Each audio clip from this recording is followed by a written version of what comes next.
तर नमस्कार मित्रांनो, मी तुमच्या सर्वांचा लाडका हर्षद चव्हाळे. रोजच्या प्रमाणे तुमचा व जिमला नाही गेला, कारण की आज आपलं शेवटचं प्रॅक्टिकल होतं म्हणून आपल्याला कॉलेजला जायचं होतं. आपली ब्लॅक ब्युटी चालू करून निघालो मग कॉलेजला. फायनली हर्षद चव्हाळे कॉलेजमध्ये पोहोचून गेला. पेपर झाल्यानंतर निघालो आपल्या ब्लॅक ब्युटीकडे. आपली ब्लॅक ब्युटी तर तिथेच लावली होती. घरी पोहोचल्यावर जेवण वगैरे करून घेतलं, कपडे वगैरे बदलून घेतले आणि डायरेक्ट झोपून घेतलं 2-3 ताससाठी.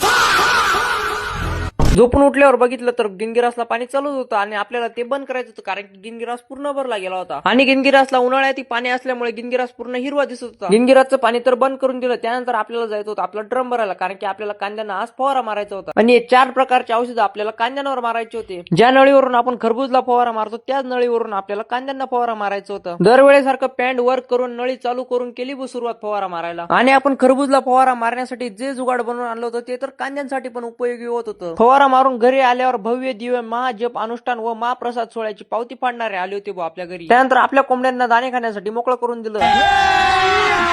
अभी मजा आएगा ना भिड़ो. असे नवनवीन ब्लॉग बघून असण्यासाठी हर्षद चव्हाळेला फॉलो, लाईक, शेअर नक्की करा. धन्यवाद.